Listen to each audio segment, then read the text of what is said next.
말씀 보겠습니다. 잠언 19장 18절 말씀입니다. 같이 읽겠습니다.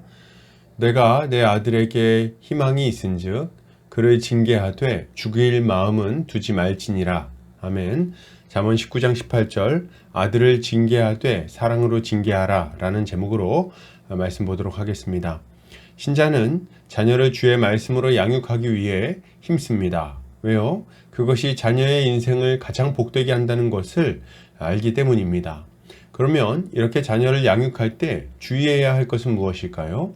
오늘 본문을 통해서 이에 대해 함께 살펴보도록 하겠습니다. 오늘 잠언 기자는 내가 내 아들에게 희망이 있으니 그를 징계하되 죽일 마음은 두지 말라고 말합니다. 이것을 타번역본에서는 내 아들을 훈계할 때 소망이 있다. 그러나 아들이 괴로워 죽겠다고 할 때까지 하지는 마라 라고 번역하고 있습니다. 본문은 자녀를 징계해야 그에게 소망이 있다고 교훈하는 동시에 그가 죽을 정도로 징계해서는 안 된다고 주의를 주고 있습니다. 이것은 하나님의 백성이 자녀를 양육할 때 가져야 할 올바른 양육 태도에 대해서 교훈하고 있는 말씀이라고 할 수 있겠습니다. 먼저 본문은 아들을 징계해야 한다고 말합니다.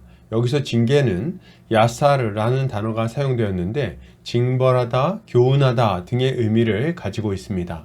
그러니까 자녀가 올바로 자라나서 부모의 기쁨이 되기를 바란다면, 그가 하나님의 좋은 일꾼이 되어서 하나님께 쓰임받기를 바란다면 그를 징계하고 교훈하는 일을 반드시 해야 한다는 말입니다. 왜요? 이런 징계가 없으면 자녀는 방종하게 될 것이기 때문입니다. 자녀가 잘못된 길로 걸어가고 있는데도 그것을 방치하는 것은 그가 더욱 큰 잘못을 범하도록 부추기는 것이나 다름없습니다. 그는 반드시 실족하여 구덩이에 빠지게 될 것이고 그 결과 완전히 망해버리게 될 거예요.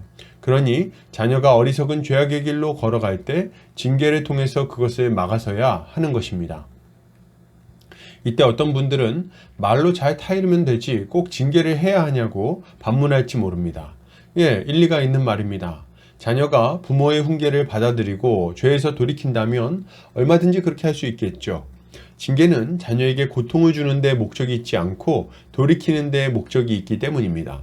그러나 우리가 자녀를 양육하다 보면 그것이 말처럼 쉬운 일이 아님을 금세 알 수 있습니다. 사람의 완악함은 몇 마디 말로 쉽게 바뀌지 않기 때문이에요. 우리는 자녀도 우리와 같이 죄인으로 태어났다는 사실을 인정해야 됩니다. 그의 안에는 완고한 고집과 죄성이 자리 잡고 있어요. 가만히 내버려 두면 그것은 점점 더 견고해질 것이고 시간이 갈수록 더 악한 열매를 맺게 될 것입니다.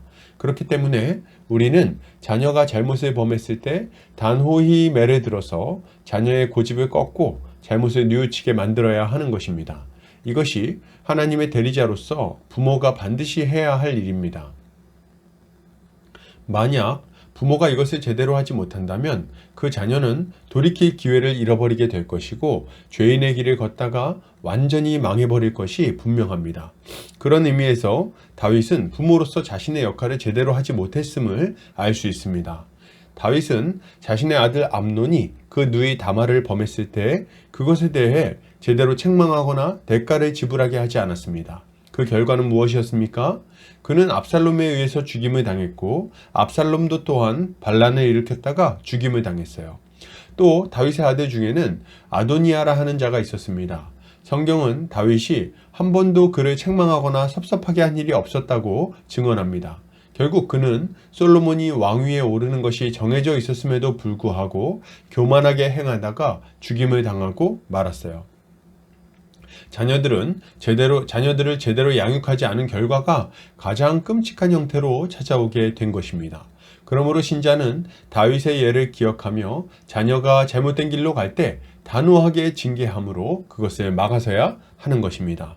그러나 이렇게 자녀를 징계할 때도 우리가 주의해야 할 것이 있습니다.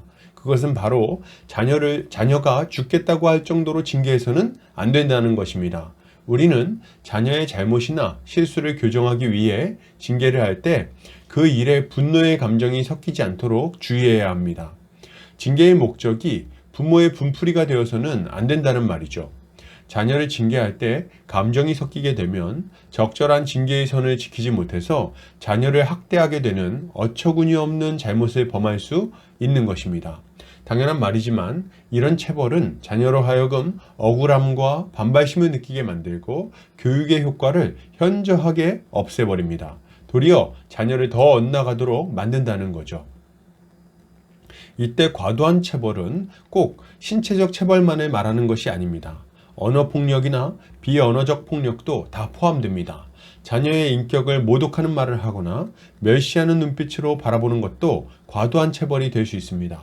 우리는 자녀를 징계할 때 징계의 목적이 자녀가 죄에서 돌이켜서 하나님의 뜻대로 살아가도록 하는 것임을 절대로 잊지 않아야 되겠습니다. 그래서 엄격하지만 사랑의 마음을 가지고 적절히 징계함으로 죄를 뉘우치고 의를 향해 나아가도록 만들어야 하는 것입니다.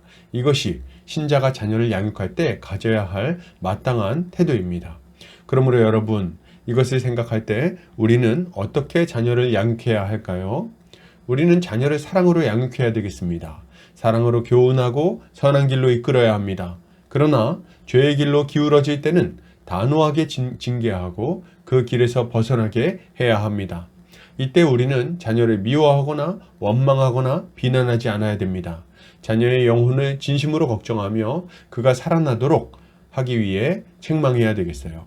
이렇게 할 때 자녀는 하나님의 말씀을 따라 온전한 모습으로 잘 세워지게 될 것입니다.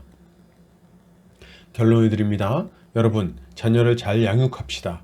사랑으로 징계하고 교훈합시다. 이렇게 할 때 하나님은 그를 거룩한 하나님의 일꾼으로 세워서 주를 위해 쓰임받게 하실 것입니다. 오늘도 주님의 지혜로 승리하는 성도님들 되시기를 주의 이름으로 축복합니다.